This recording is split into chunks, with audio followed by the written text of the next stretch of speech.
히브리서 5장 5절로 10절까지 한 절씩 교독하도록 하겠습니다.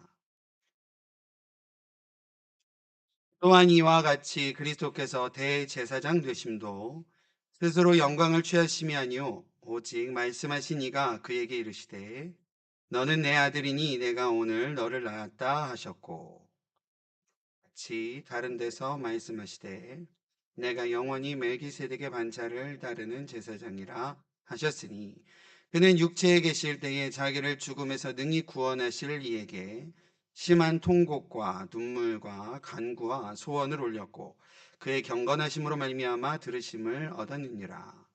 그가 아들이시면서도 받으신 고난으로 순종함을 배워서 온전하게 되셨은즉 자기에게 순종하는 모든 자에게 영원한 구원의 근원이 되시고, 하나님께 멜기세덱의 반차를 따른 대제사장이라 칭하심을 받으셨느니라. 아멘. 할렐루야. 아멘. 주일 예배 가운데 나오신 우리 성도님들을 주님의 이름으로 환영하고 축복합니다. 오늘 이렇게 오시면서 이게 교회 오시는 어떻게 길이 어떠셨어요? 발걸음이? 이상한 질문을 하나 싶으시죠? 저는 이렇게 매일 교회 오면서 또 매주 주일 이렇게 오면서 항상 오는 길인데, 오늘따라 길 옆으로 나무들도 좀 푸릇푸릇 더 좀 싱그러워 보이고, 또 저희 집에서 이렇게 나올 때 어, 몰랐는데, 그러니까 겨울이 지나면서 잠깐 잊었는데 보라색으로 예쁜 꽃이 쫙 폈더라고요. 그래서 속으로 너였었지 했어요. 오다 보니까 이게 벚꽃은 아닌 것 같고요. 아마 배꽃일 것 비슷한 그 흰색 꽃 있잖아요. 벚꽃 비슷한. 그것도 저희 이렇게 세룰라이트 길에 쭉 펴 있는데, 너희가 그 꽃이었지 싶었어요. 우리 옆에 있는 분들하고 한번 이렇게 보면서, 아, 당신이셨죠? 이렇게 인사해볼까요? 당신이셨죠? 오늘 길이 참 새롭더라고요. 네. 그리고, 왜 저 꽃이 저기에 있었던 걸 기억 못했지? 저 보라색 꽃이 저렇게 예뻤는데 왜 내가 좀 잊고 살았지? 이런 생각이 좀 들었던 그런 순간이었습니다. 오늘 저희가 사순절 다섯 번째 주에 읽는 말씀인 히브리서 5장 말씀을 읽었는데요.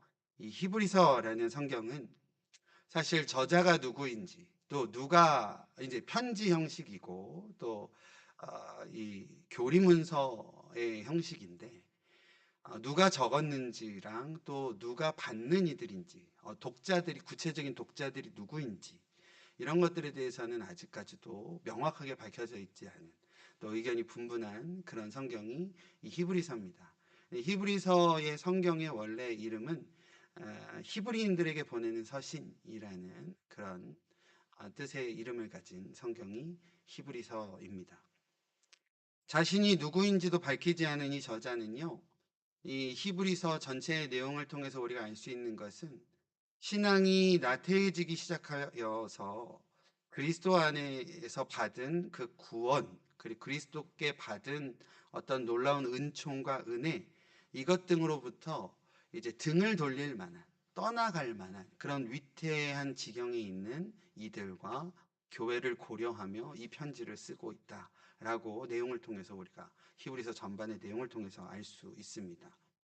왜 그랬느냐라는 것은 당시에 예수님께서 십자가에 죽으시고 부활하신 이후에 또 죽지 않고 승천하시며 내가 곧 다시 오리라, 너희가 본 모습 그대로 다시 오리라 라고 하신 그 재림하실 그리스도를 이제 고대하는 그들이 곧 오시리라 라는 그 말씀, 그 믿음으로 예수님의 재림을 기다렸던 그들이 외부적인 어떠한 박해나 또 외부적인 어떤 이렇게 핍박, 이것으로 인한 위협도 있었지만, 물론 있었지만, 그것보다도 더 오히려 재림이 지연됨으로써, 예수님의 다시 오심이 기다림이 이렇게 지연됨으로써 인해서 무기력하고 나태해지고, 또 내부적인 그런 여러 가지 요소들, 신앙의 흔들림, 또 신앙의 어떤 배교라고 해야 될까요? 등돌림, 이런 것들이 생기게 되자 이 저자는 생기를 잃어가고 있는 교회들, 신앙이 이렇게 멀어져 가고 있는 교회들을 돕고자 예수님의 모습을 분명히 제시하고 있는 내용이 오늘 히브리서의 5장의 내용이라고 할 수 있겠습니다. 오늘 우리가 말씀을 읽어가며 그 예수님의 모습 우리가 함께 나누면서 우리가 함께 은혜 나누는 귀한 시간 되었으면 좋겠습니다. 어, 예수님의 그러면 흔들리는 그러한 신앙의 교회들에게 어, 제시하고 있는 예수님의 모습 첫 번째는 무엇이냐? 첫 번째는요, 멜기세덱의 반차를 따르는 대제사장이셨다라는 겁니다. 오늘 본문은요, 예수님께서 대제사장 되심을 대제사장 되심을 소개를 하고 있는데 이 대제사장은 이스라엘 백성을 대표해서 하나님께 나아가 제사를 드리는 역할을 했던 사람들입니다.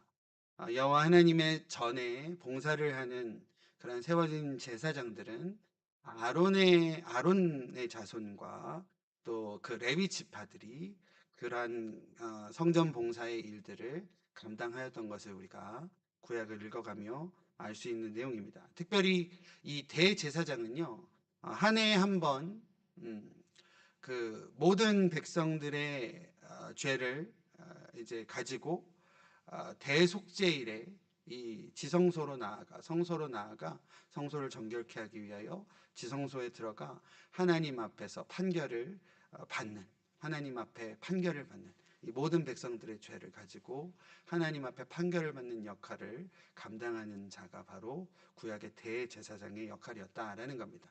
그 의미는 무엇이냐면 죄인들을 대표해서 하나님 앞에 대신 서는 자의 역할이 대제사장이었다라는 겁니다.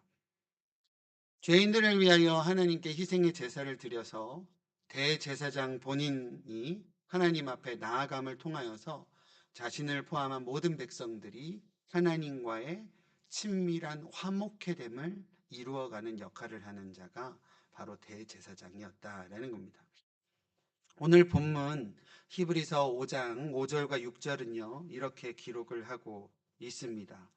특별히 5장 앞부분의 4장을 보면, 4절을 보면, 5장 4절을 보면, 이 종기는 아무도 스스로 취하지 못하고 오직 아론과 같이 하나님의 부르심을 받은 자라야 할 것이니라 라고 적고 있는데, 이 말씀은 대제사장은 아무나 하고 싶어서 할 수 있는 것이 아니라 오직 하나님께서 하나님의 부르심을 입은 자들로서 하나님께서 허락하신 직분을 받은 자들만이 할 수 있는 것인데 그것에 대하여 오직 아론과 같이 하나님의 부르심을 받은 자야라 할 것이라고 말씀은 기록을 하고 있습니다. 다시 말해서 오늘 말씀에서 예수 그리스도께서 대제사장이 되심에 대하여 히브리서 저자는 예수님은 하나님의 아들이심으로 또 하나님의 특별한 세우심을 받은 분이심으로 예수님이 대제사장이 될 수 있음을 이야기를 할 수 있다라는 겁니다. 사실 예수님은요, 유다 자손이잖아요. 그죠? 유다 민족이잖아요. 그런데 아론과 같은 자, 예를 들어서 아론의 자손, 또 레위 지파 이렇게만 하나님의 어떤 제사장이 될 수 있다라고 한다면 유다 자손인 예수님은 제사장의 반열에 들어갈 수 없잖아요. 그런데 그럼에도 불구하고 오늘 이 히브리서 저자는 우리 가운데 예수님은 멜기세덱의 반차를 조차 대제사장이 되신 분이라고 하심은 아까도 잠깐 말씀드렸지만 예수님께서 하나님의 아들이심과 또 하나님께서 특별히 예수님을 세워주심의 의미를 담아 이 멜기세덱의 반차를 조친 제사장으로서 우리 가운데 소개를 하고 있는 내용이라고 할 수 있겠습니다.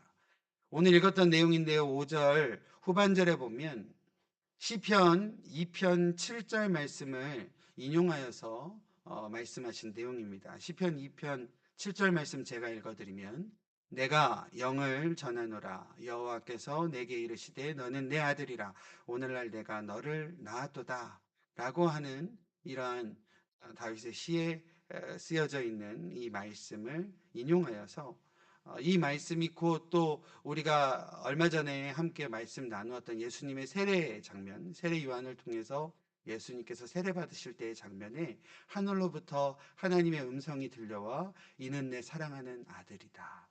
이는 내 사랑하는 아들이요 내가 기뻐하는 자라 라고 하시는 하나님의 음성과도 우리가 함께 이 말씀을 이해하고 또 함께 읽을 수 있는 내용이라고 할 수 있겠습니다. 또한 예수님께서도요 자신을 가리키셔서 요한복음 8장에 보면 내가 내게 영광을 돌리면 내 영광이 아무것도 아니거니와 내게 영광을 돌리시는 이는 내 아버지시니 곧 너희가 너희 하나님이라 칭하시는 그이시니라 라고 하시며 당신께서 하나님의 아들이 되심을 예수님께서 자신을 소개하며 이야기하셨던 내용을 우리가 볼 수 있습니다. 다시 말해서 예수님께서 하나님께서 특별히 부르신 자였고 하나님의 아들이셨다라는 사실입니다. 예수 그리스도께서 비록 아론의 자손은 아니셨지만 하나님의 아들로서 하나님께서 허락하신 직접적인 소명을 통하여서 멜기세덱의 반차를 따른 대제사장이 되신다라는 사실을 이 히브리서 저자가 우리 가운데 소개하고 설명을 하고 있는 내용이라고 할 수 있겠습니다. 또 이어지는 7절 말씀을 좀 보면 7절 내용에 보면 하나님의 직접적인 소명을 통하여서 세움을 받으신 예수님께서 대제사장으로서의 귀한 역할을 온전히 감당하시는 모습을 우리 가운데 말씀을 하십니다. 참 하나님이신 예수님이시지만 육체를 입고 계실 때에는 인간의 모습으로 참 인간의 자리에서 그 역할을 온전히 감당하셨다라는 겁니다. 5절 말씀을 화면을 통해서 한번 보시면 자신의 죽음을 통하여서 자신의 죽음에서 자신을 죽음에서 능히 구원하실 하나님께 통곡과 눈물과 간구와 소원을 올리셨다는 것을 우리가 말씀을 통해서 볼 수 있습니다. 제가 아까 대제사장을 이야기 드리면서 대제사장의 역할이 뭐였었어요? 1년에 한 번 백성들의 모든 죄를 또 하나님 앞에 가지고 나아가 어, 대, 어, 이, 이 민족들의 모든 백성들을 대표하여서 하나님 앞에 서는 자라고 말씀드렸잖아요. 그런 의미에서 우리가 본다라고 한다면 인간의 몸으로 인간 편에서 하나님께 용서를 구하며 인간들을 대표하여 하나님 인간들을 대표한다라는 표현이 어떻게 보면은 좀 이상하게 들릴지도 모르겠지만 인간의 몸을 입으신 하나님으로서의 성육신하신 예수님께서 우리를 대표하여서 하나님과 우리 사이에 서신 분이 예수님이셨다라는 의미에서 어떤 인간의 대제사장들보다도 대제사장으로서의 귀한 역할을 온전히 감당하신 분이 우리 주 예수 그리스도다라는 것을 오늘 이 히브리서 5장 말씀을 통해서 읽어가며 우리가 분명히 기억해야 한다라는 사실입니다. 우리 예수님께서 하나님의 아들이셨지만 우리 인간들과 동일하게 고통을 당하시고 우리와 동일하게 눈물도 흘리시고 또 우리와 늘 함께 하셨던 그분께서 우리를 대신하여 하나님 앞에 서셨다라는 것을 그리고 우리와 함께 힘들어 하시고 우리와 함께 아파하셨던 그분이 우리를 대표하여서 하나님께 중보하셨다라는 것을 우리가 다시 한번 기억하는 저와 여러분들의 귀한 믿음의 삶이 되어지시기를 바랍니다. 사랑하는 우리 위더스 교회 성도 여러분, 우리 예수님께서는요, 저와 여러분들의 아픔을 공감하시는 주님이신 줄로 믿습니다. 우리가 지치고 힘들어져서 쓰러져 있을 때에도 우리 주님은 우리와 늘 함께 하신다라는 사실입니다.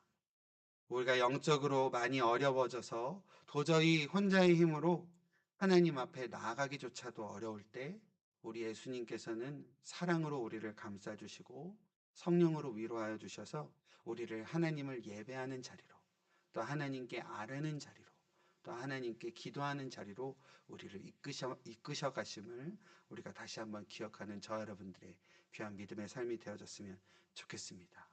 그런 참 좋으신 대제사장이신 우리 예수님을 기억하심으로 다시 믿음으로 일어서시는 우리 위더스 모든 성도님들의 귀한 삶이 되어지시기를 바랍니다. 또한 우리 가운데 어떠한 예수님을 소개하고 계시냐? 두 번째는 고난을 통해 순종을 배우신 우리 주님을 소개를 하고 있습니다. 이어지는 8절과 9절 앞부분 내용인데요. 한번 제가 화면에 띄워드렸으니까요. 큰 글자만 한번 읽어보도록 하겠습니다. 시작. 그가 아들이시면서도 받으신 고난으로 순종함을 배워서 온전하게 되셨은즉 이라고 말씀을 하고 계십니다.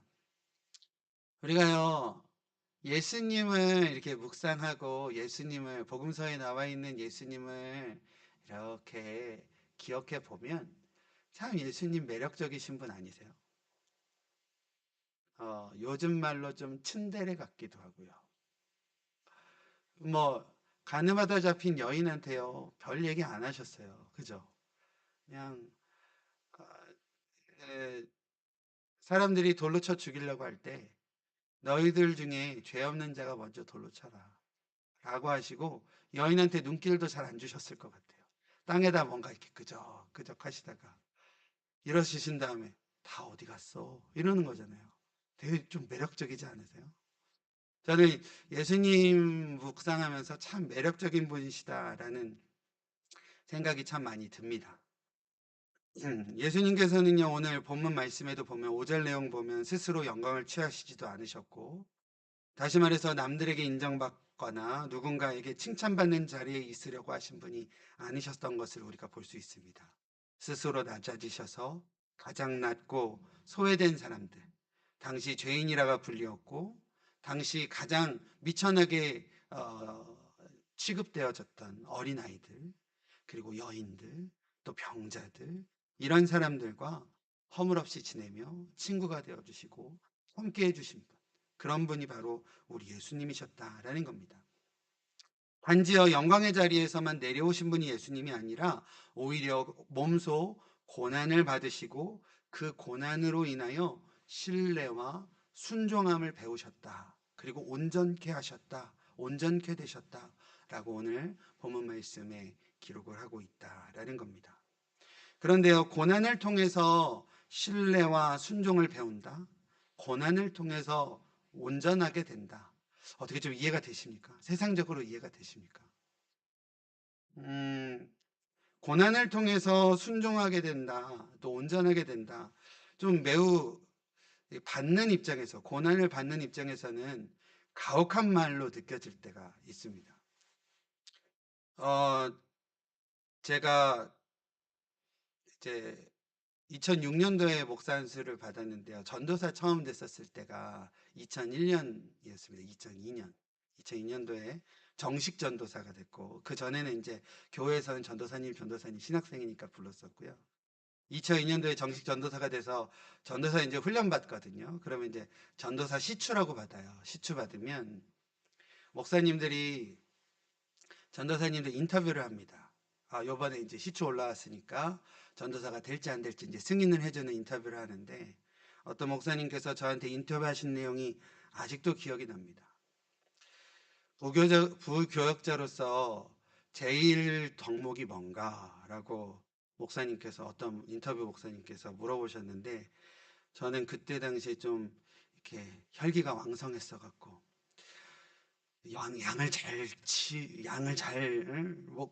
목자가 되어서 양을 잘 치고 말씀을 열심히 연구해서 열심히 양떼를 먹이는 겁니다. 이렇게 했는데 별로 이렇게 좋아하시는 모습이 아니셨어요. 근데 옆에 저희 선배님이셨는데, 한 2년 선배님이셨는데, 그분이 제가 딱 대답한 이후에, 부교육제 덕목은 담임 목사님의 말씀에 100% 순종하는 겁니다. 그랬더니 잘 얘기했다고 하시더라고요. 저희 전도사 이제 승인 받을 때 이렇게 교육을 받거든요. 교육을 받는데 어떤 강사 목사님께서 이 농담을 하셨던 내용인데 아직도 제 마음에 깊이 새겨져 있는 거 보니까 좀 마음이 그때 좀 그랬나 봐요. 그분이 어떤 말씀하시냐면, 코끼리를 냉장고에 넣을 수 있는 세 단계가 있대요. 세 단계가: 냉장고 문을 연다, 코끼리를 집어넣는다, 냉장고를 닫는다래요. 근데 담임 목사님은 한 단계로 끝낸대요. 부목사 시키면 된대요. 그러니까 이 말씀이 왜 갑자기 드냐면, 뭐 부목사 때 받는 그런 내용들이 고난이다라는 말씀을 드리는 건 아니지만, 참 고난이 순종을 배운다. 이 말이 좀 가혹하게 느껴질 때가 있었다라는 것이죠. 그런데 오늘 본문에 이 예수님께서 받으신 고난이 예수님께 순종이 되셨다. 이 말씀을 제가 묵상하면서 7절 말씀 앞부분에 보니까 7절 말씀 앞부분에 보면 그는 육체에 계실 때에 라는 표현이 있더라고요. 주보에 보시면 그는 육체에 계실 때에 라는 표현이 성육신하심이잖아요. 그죠? 육체에 계실 때에 라는 것은 하나님께서 성자이시니까 신적 존재이신 하나님 예수님께서 인간의 몸으로 오신 육체에 계실 때에라는 것이 성육신의 의미인데 완전하신 하나님께서 성육신하셔서 인간의 몸을 입고 이 세상에 내려오셨다? 이것 자체가 고난이지 않았을까라는 생각을 하게 되었어요. 묵상을 하면서요.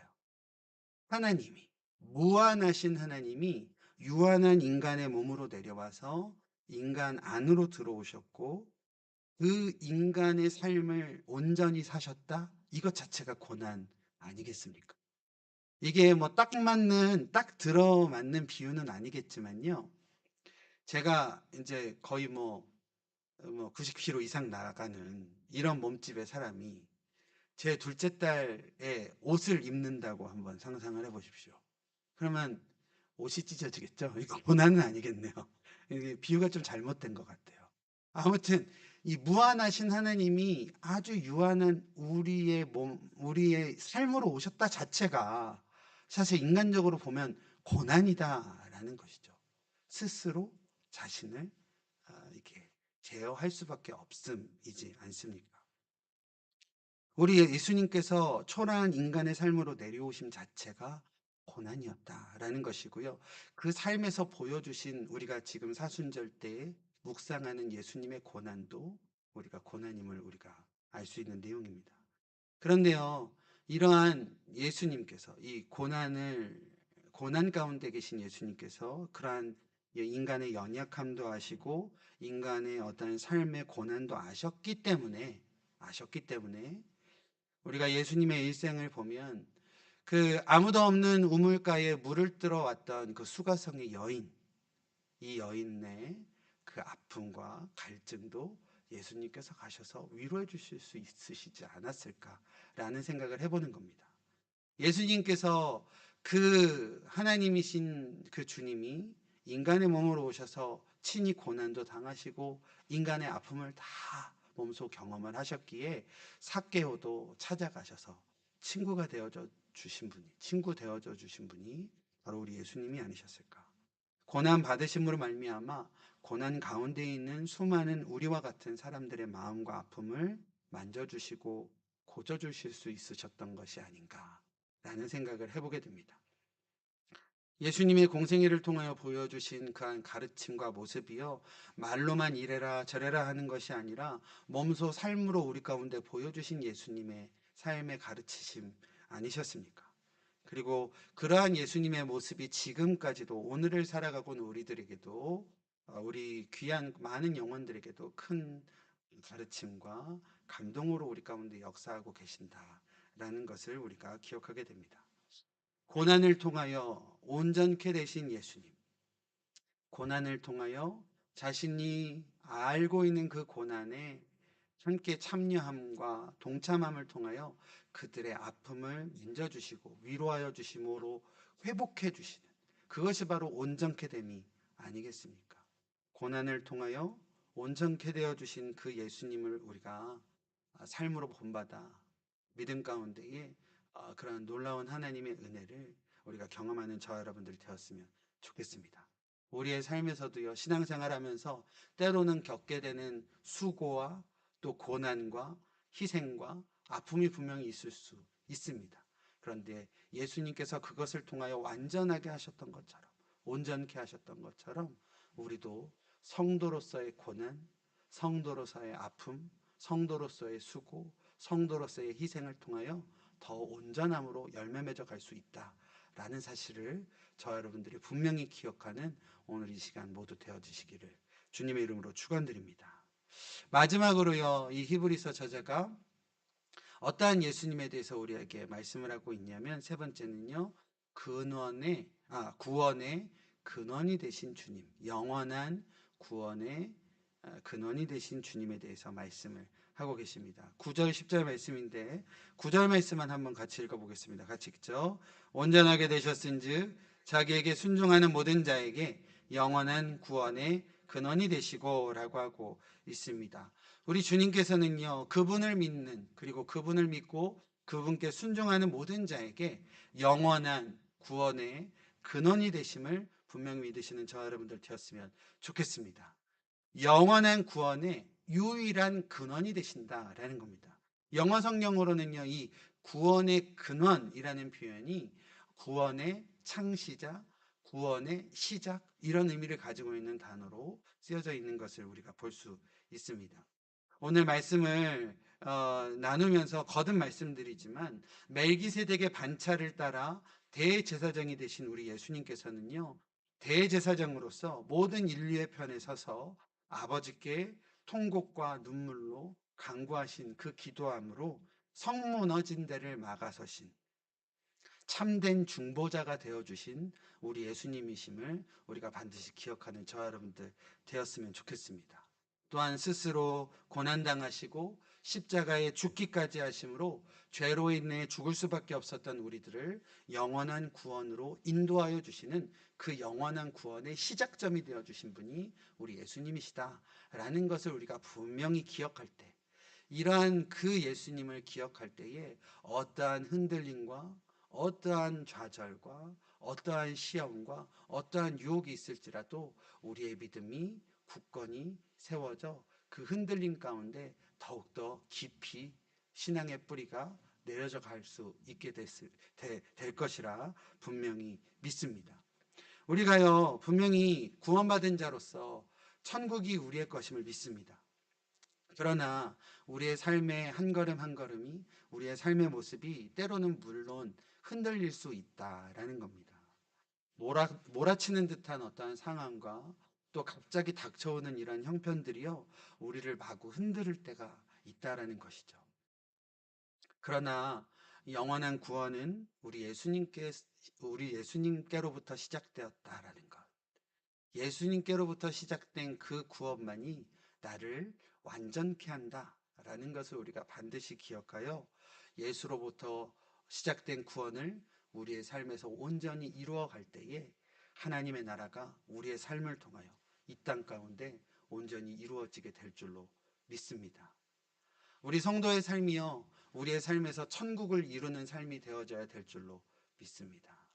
우리의 삶이 내가 살아가는 가정과 내가 속해 있는 그곳에서 나를 통하여 천국의 귀한 시작이 이루어질 수 있게 되기를, 그것이 바로 예수를 온전히 믿고 구원의 근원이 되시는 예수의 복음만을 붙들고 살아가는 우리들의 모습을 통하여서 우리가 살아가고 있는 그곳이 하나님 나라와 같은 귀한 열매가 맺어가게 될 줄로 믿습니다. 그러한 믿음의 삶, 그러한 순종의 삶, 그러한 은혜의 삶을 우리의 삶 가운데 온전히 이루어 가심으로 하나님께서 잘했다 칭찬해 주시는 거룩한 성도의 삶을 온전히 살아내시는 우리 리더스 모든 성도님들의 귀한 모든 삶이 되어지시기를 주님의 이름으로 축원드립니다. 아멘. 기도하겠습니다. 기다림에 지쳐 흔들리는 우리 힘을 고백합니다. 주께서 하늘 보자 버리시고 이 땅에 인간의 몸을 입고 오심, 친히 고난을 겪으시고 또 고통과 아픔을 몸소 당하심은 우리의 눈물과 아픔을 닦아주시기 위함임을, 또 영원한 구원으로 우리를 인도하시기 위함임을, 그 놀라운 사랑과 은혜임을 우리가 깨닫기를 원합니다. 그 예수를 놓치지 않고 끝까지 붙들고 구원으로 들어가는 우리 모두 될 수 있도록 성령으로 함께하여 주시옵소서. 오직 예수 그분을 기억하기를 원합니다. 그 예수로 살아가게 하시고 우리의 삶에서 예수로 열매 맺어 살아가는 저희들 되게 하여 주시옵소서. 예수님의 이름으로 기도드립니다. 아멘.